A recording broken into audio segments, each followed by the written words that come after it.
마가복음 말씀을 또 함께 살펴보려고 합니다.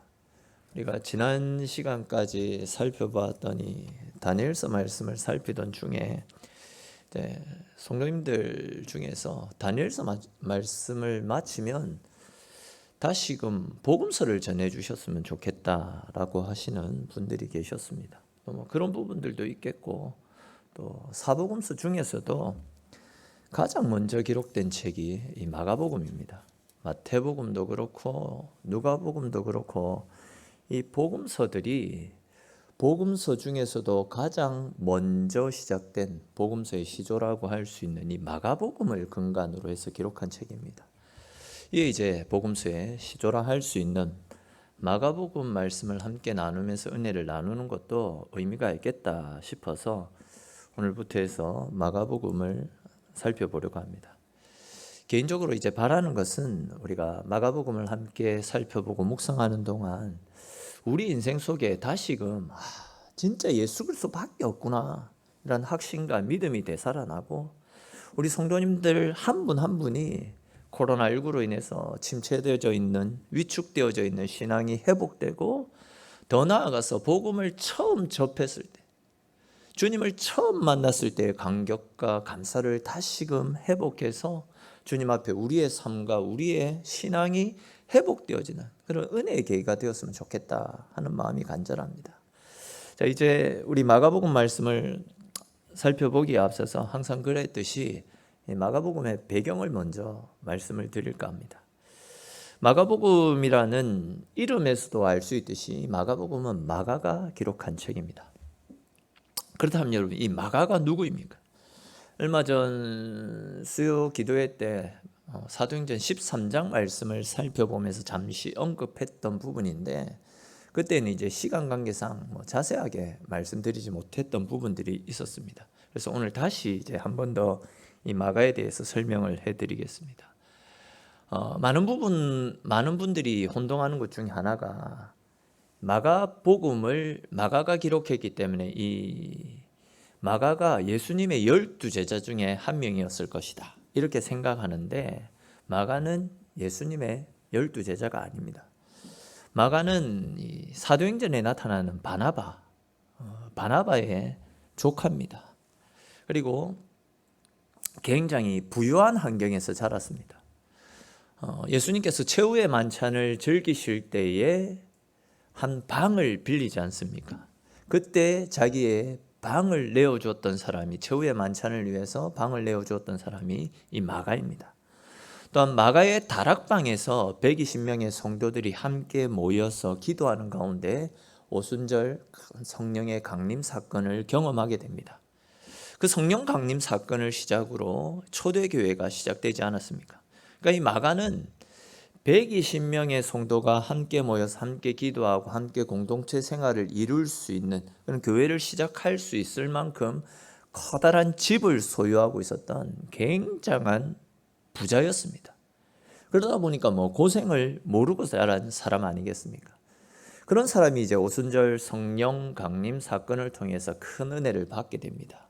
그리고 그 큰 은혜에 힘입어서 바울과 바나바가 1차 전도 여행을 떠나려고 할 때 자기도 함께 가겠다라고 해가지고 1차 전도 여행을 떠나게 됩니다. 근데 이제 어렸을 때부터 부유한 환경에서 부족함 없이 자랐던 사람이다 보니까 선교지의 열악한 환경이 적응이 되지 않았습니다. 그런 환경에 견뎌내지 못한 채 선교 여행 도중에 중도 하차하는 일이 일어났습니다.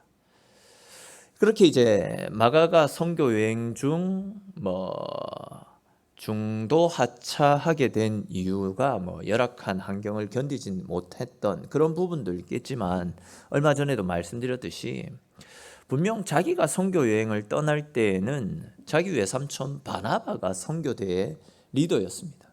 그리고 외삼촌을 중심으로 선교대가 꾸려져 나갔었는데, 선교가 한참 진행되던 도중에 가만히 보니까 그때부터 외삼촌보다도 바나바보다도 훨씬 나이도 어리고 한참 후배인 바나바가 그 선교의 주도권을 쥔 채 선교대를 이끌고, 오히려 바나바는 바울을 돕는 조력자 역할을 하고 있으니까 마가가 거기에서 마음이 상해서 선교 여행 도중 돌아갔을 것이다. 그렇게 이야기하는 분도 있습니다. 아무튼 이렇게 마가가 선교 활동 중에 고향으로 되돌아가는 사건이 있고 나서도 바울과 바나바는 쉬지 않고 열심으로 전도 여행을 하고 그 전도 여행을 성공리에 마치게 됩니다. 그리고 나서 이제 얼마 후 다시 고향으로 돌아오게 되고 시간이 지난 다음에 바울과 바나바가 2차 전도 여행을 가려고 계획을 합니다. 근데 이제 그때에 1차 전도 여행 도중 중도 하차해버렸던 이 마가를 2차 전도 여행 때 같이 데리고 가느냐 그렇지 않느냐 하는 문제 때문에 바울과 바나바가 심하게 다투고 서로 갈라진 채 각자의 노선을 걷게 됩니다.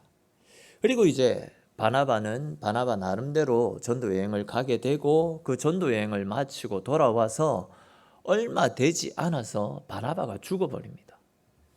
그렇게 믿었던 외삼촌 바나바가 죽어버리자 마가는 충격에 빠지지 않았겠습니까? 의지할 곳이 없었습니다. 방황하게 되죠. 근데 이제 그때부터 해서 베드로가 마가를 챙기고 마가를 데리고 다니면서 그를 붙잡아주고 신앙의 훈련을 시킵니다.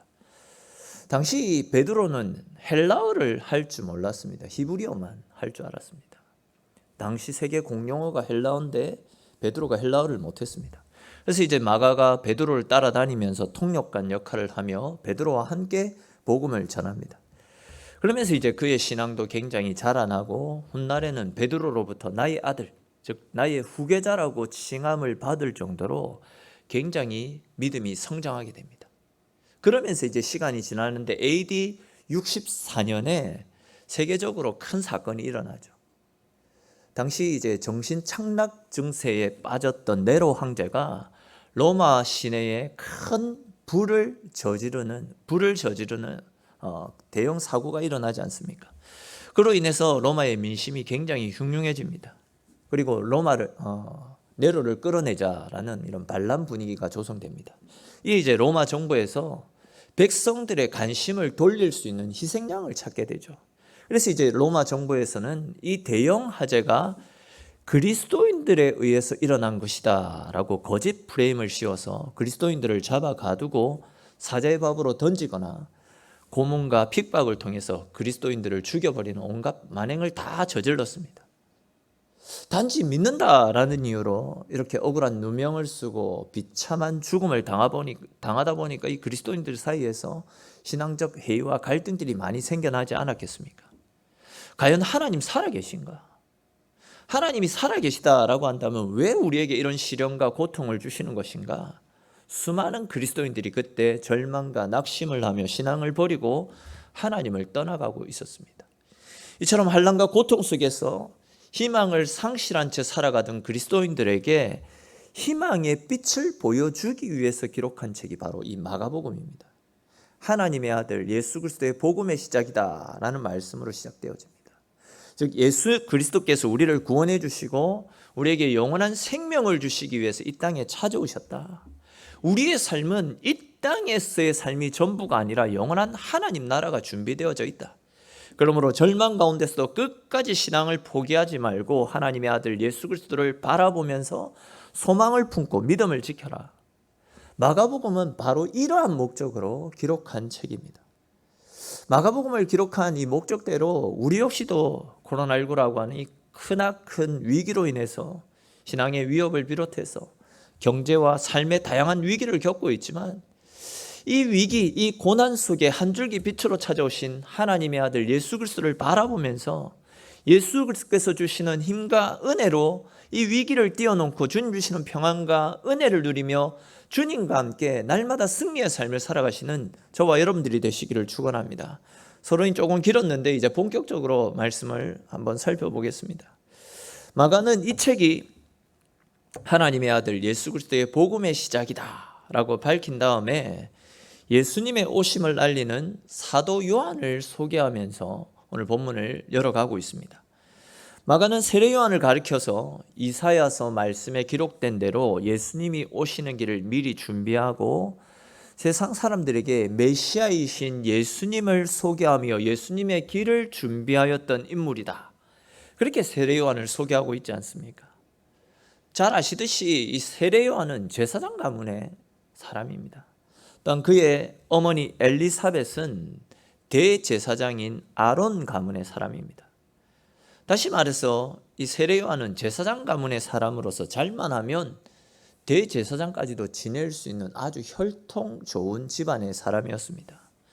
아시듯이 당시의 제사장은 출세와 안정된 삶이 보장된 그런 직책입니다. 그러나 세례 요한은 오늘 본문 말씀처럼 자신이 누릴 수 있는 권리, 모든 기독권들을 다 포기한 채 강야로 나왔습니다. 값비싼 옷으로 자신을 치장하지 않았고 강야에서 쉽게 얻을 수 있는 것으로 옷을 만들어 입었습니다. 기름지고 맛있는 음식들을 다 포기한 채 메뚜기와 석청을 먹으면서 하나님께서 주신 사명들을 감당했습니다. 여러분들도 그 해바라기라는 꽃을 아실 겁니다. 아시듯이 이 꽃은 신기하게도 태양을 향해서 빙빙 도는 것이 특징입니다. 이 꽃은 항상 해를 바라보며 활짝 피어져 있습니다. 그래서 해바라기라고 꽃의 이름을 지었다라고 합니다. 세례 요한의 삶 역시도 바로 이 해바라기와 같이 항상 주님만 바라보고 항상 주님을 의지하며 살아갔던 주바라기와 같은 삶을 살았습니다. 그가 바라보는 곳에는, 그가 향하는 곳에는 항상 주님이 계셨습니다. 결코 자기가 주님처럼 되려고 하지 않았습니다. 그의 말과 그의 행동은 항상 주님께 집중하고 있었습니다. 그가 강야에서 외치는 회개의 선포와 제3의 세례를 베푸는 것을 보고 수많은 사람들이 세례 요한에게 몰려오지 않았습니까? 세례 요한의 말씀과 그가 행하는 능력들을 보고 이 사람이 구약에 예언된 메시아가 아닐까, 이런 기대를 걸고 세례 요한을 추종하는 사람들이 굉장히 많이 있었습니다. 그런데 세례 요한은 자기에게 돌아오는 관심과 한대를 거부한 채 사람들의 시선과 관심을 오직 예수님께로만 다 돌려버렸습니다. 오늘 보면 7절과 8절에 기록된 말씀처럼 예수님은 너무 거룩하셔서 나 같은 존재는 그분의 신발끈을 풀기도 감당할 수 없을 정도다. 나는 고작해야 당신들에게 물로 세례를 베푸는 것이 전부이지만 내 뒤에 오시는 그분, 내가 증거하고 있는 예수 그리스도 그분은 성령으로, 불과 성령으로 너희에게 세례를 베푸시는 분이시다 라고 이야기하면서 철저하게 자신을 낮추고 예수님만을 드러내는 삶을 살았습니다. 오늘 본문에 나타나고 있는 이 세례 요한의 삶을 보면서 예수를 믿고 따르는 우리들의 삶이 어떠해야 되는지를 우리는 배울 수 있습니다. 세례 요한이 그랬던 것처럼 예수님을 믿는 우리들은 오직 예수님을 삶의 중심에 모시고 주님을 위한 삶을 살 수 있어야 됩니다. 앞에서도 말씀을 드렸던 것처럼 세례 요한은 제사장 가문의 사람입니다. 마음만 먹으면 제사장이 되어서 부와 명예를 누리면서 평안한 삶을 살 수 있습니다. 또한 그를 따르는 제자들이 많이 있었기 때문에 그들을 중심으로 해서 많은 세력을 구축하고 떵떵거리면서 편안한 삶을 살 수 있었습니다. 그러나 그는 그가 누릴 수 있는 모든 기독권을 다 포기했습니다. 모든 부귀영화 다 내려놓고 강야로 나아갔습니다. 강야로 나아가서 오직 그리스도 예수를 증거하는 삶만 살았습니다. 아무리 많은 재물을 가지고 있어도, 아무리 많은 권력을 주무르고 있다 할지라도 하나님 없는 인생은 빈 껍데기 밖에 되지 않는다라는 사실을 그가 너무나도 잘 알고 있었습니다. 그렇기 때문에 그는 부유하게 살면서 명예를 누리면서 이렇게 떵떵거리며 살아가는 것보다도 가난하지만 하나님 안에 머물면서 하나님 뜻대로 살아가는 삶을 선택했던 것입니다. 사실 여러분, 사람들의 성향은 어떻습니까? 사람들은요, 이기고 출세하고 재산을 모으고 자신의 명예를 높이는 일에 집중하며 살아가지 않습니까? 그렇지만 이 세례 요한은 세상 사람들의 관심사에는 전혀 신경을 두지 않았습니다. 세상의 방식이나 세상의 편리함을 추구하지 않고 온전히 주님만 가까이 하면서 세상과 구별된 삶을 살면서 오직 주님을 알리고 전하는 데만 자신의 인생을 다 바쳤습니다. 그렇게 했을 때에 주님께서 이런 세례 요한을 높여주시면서 여자의 몸에서 나온 사람 중에 가장 큰 자라는 엄청난 칭찬을 쏟아부으시지 않았습니까? 사랑하는 성도 여러분, 세상의 그 어떤 것도 예수님의 이름보다도 귀한 것은 없습니다. 우리 인생의 답은 다른 곳에 있지 않습니다. 오직 주님 안에, 예수 그리스도 그 이름 안에 우리 인생의 답이 있습니다. 예수 그리스도 그 이름 안에 영원한 생명이 있고 예수 그리스도 안에 그분과 동행하는 삶을 살아가게 될 때에 나를 지배하고 있던 모든 어둠의 권세들이 다 떠나가고 내 삶의 문제와 아픔이 치료되어지고 하나님 주시는 은혜 속에서 승리의 삶을 살 수 있게 되는 것입니다. 이 은혜와 사랑을 받은 우리가 이제는 이 은혜와 사랑을 전하는 증인의 삶을 살아가야 되지 않겠습니까? 우리에게 증인된 삶을 살라고 하나님께서 우리를 당신의 자녀로 삼아 주셨습니다. 세례 요한과 마찬가지로 우리의 기쁨과 우리의 즐거움을 위한 삶이 아니라 주님을 드러내는 일에 우리의 삶을 바치며 증인된 삶을 살기 위해서 내 삶을 온전히 주님께 맡길 수 있어야 됩니다. 제가 최근에 이 사도행전 말씀을 계속 전하고 준비하면서 큰 충격을 받고 두려운 마음으로 새기는 말씀이 하나 있습니다. 우리 사도행전 12장 21절부터 23절에 기록된 말씀 한번 볼까요? 잘 아는 말씀인데 사도행전 12장 21절에서 23절에 기록된 말씀입니다. 우리 같이 한번 읽어보도록 하겠습니다.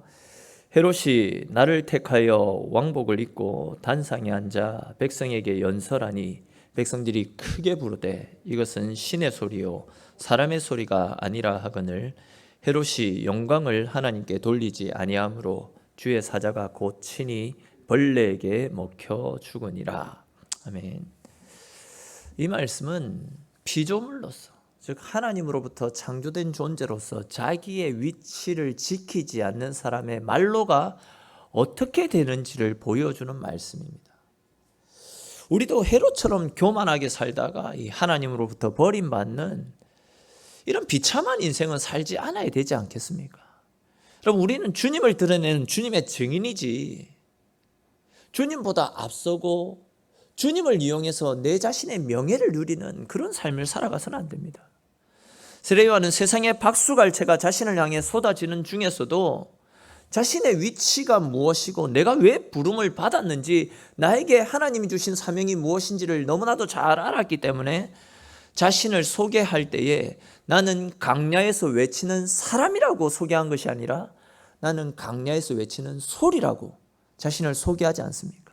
즉 나는 그저 예수님만 전하는 형체가 드러나지 않고 왔다가 사라지는 소리 같은 존재라고 나는 기억하지 말고 나를 통해서 증거되어지는 예수님을 소개하는 그 소리, 그 말씀만을 들어라 라고 철저하게 자신을 낮추는 삶을 살지 않았습니까? 저와 여러분들 모두가 오늘 본문에 나타나고 있는 이 세례 요한처럼 나를 통해서 주님이 드러나는 증인된 삶을 살면서 세상에서는 알아주지 않고 빛나지도 않는 삶이지만 주님으로부터 칭찬 듣고 주님으로부터 큰 자라고 칭함받을 수 있는 주님이 기뻐하시는 삶을 살아가시는 저와 여러분들의 삶이 될 수 있기를 주님의 이름으로 축원합니다. 또 이렇게 이제 세례 요한이 자신을 드러내지 않고 자신은 주님을 나타내는 소리라고 왔다가 사라지는 소리라고 생각하며 주님의 일을 감당했을 때 하나님께서 이제 그런 세례 요한을 높여주시고 그를 통해서 엄청난 일들을 맡겨주셨습니다.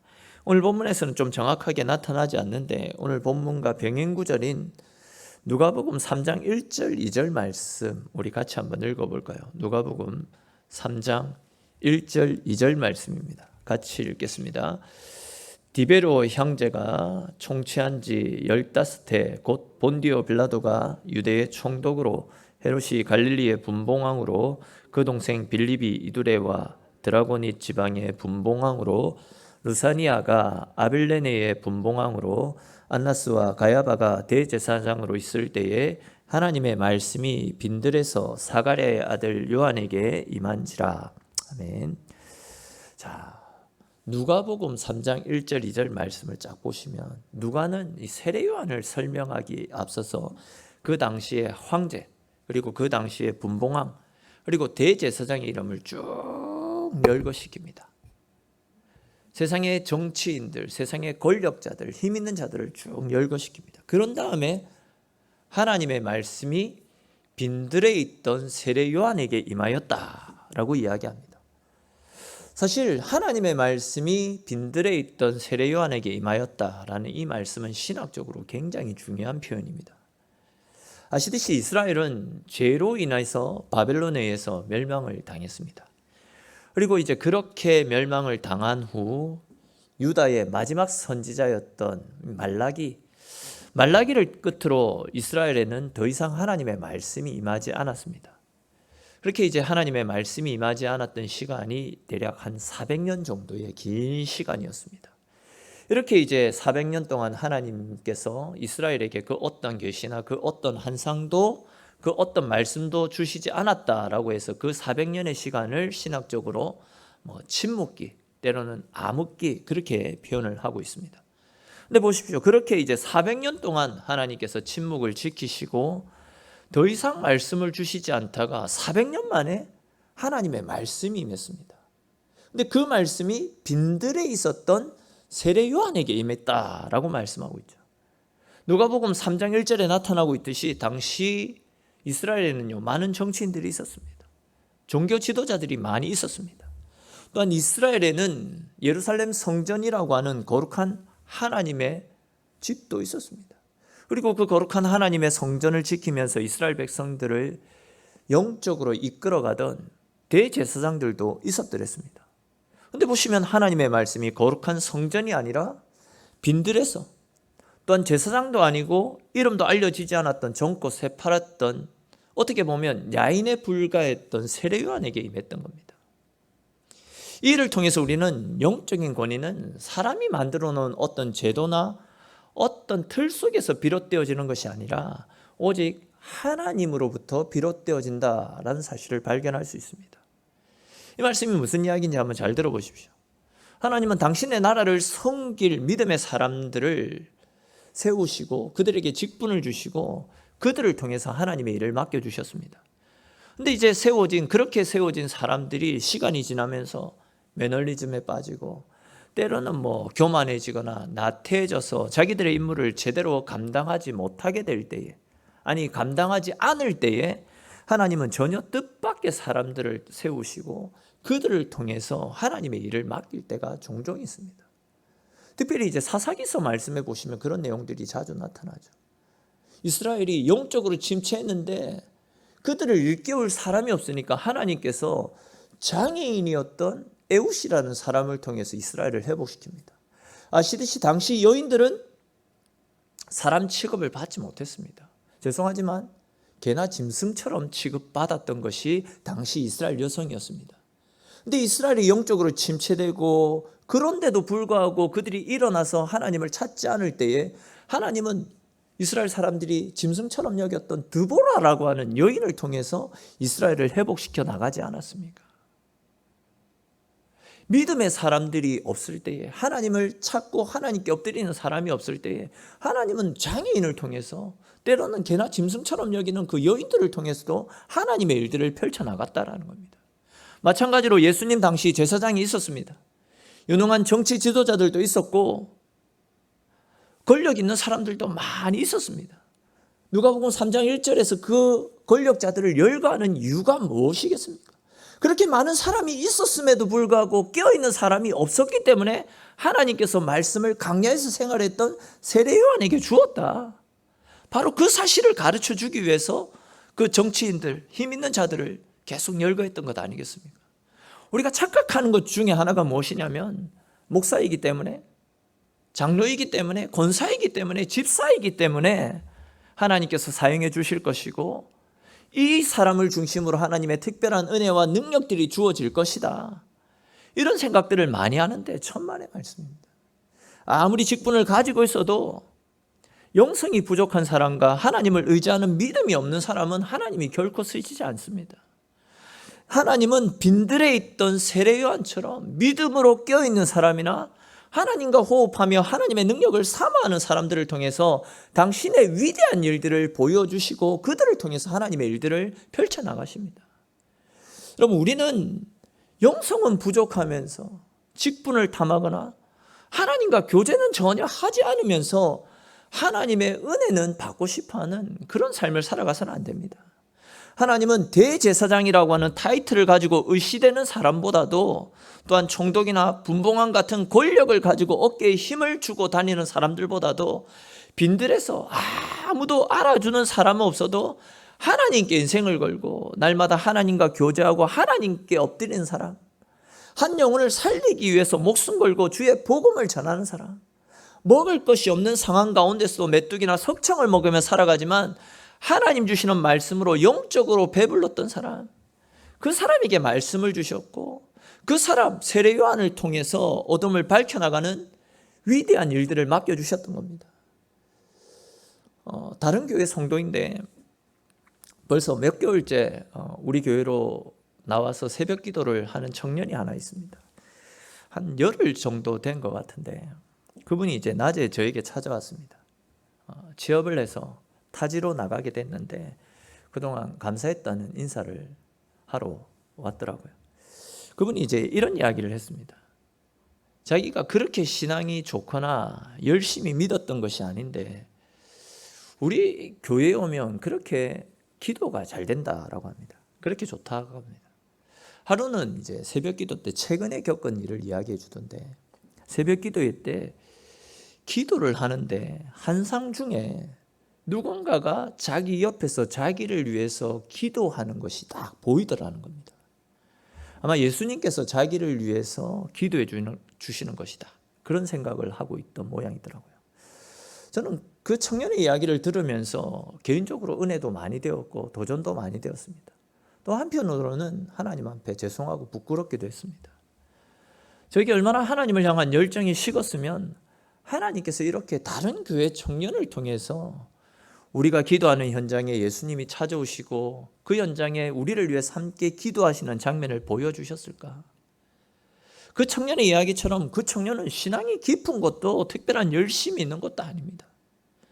제가 얼마나 영성이 식고 목마름이 식었으면 그런 신앙이 깊거나 신앙이 깊거나 특별한 열심도 없던 청년이 경험했던 그 하나님의 은혜와 능력들이 하나님의 임재가 나에게는 느껴지지 않는가 이런 마음이 들었습니다.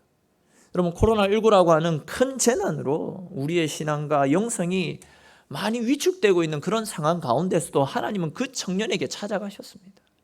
그 청년에게 찾아가셔서 코로나19 상황이지만 하나님은 살아계시고 기도하는 사람 가운데 임재해 주시고 간절히 기도하는 자를 위해서 함께 기도하고 계신다라는 사실을 그 청년을 통해서 저에게 가르쳐 주셨던 겁니다.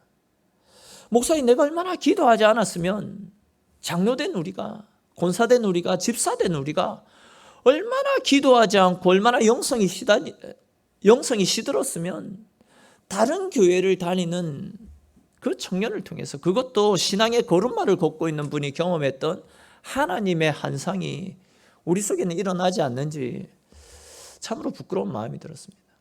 또 한편으로는 그 청년을 통해서 하나님께서 우리 가운데 임재하시면서 기도하는 우리를 위해서 하나님도 함께 기도하고 계시다라는 사실을 다시금 일깨워 주셨음에 감사하기도 했었습니다.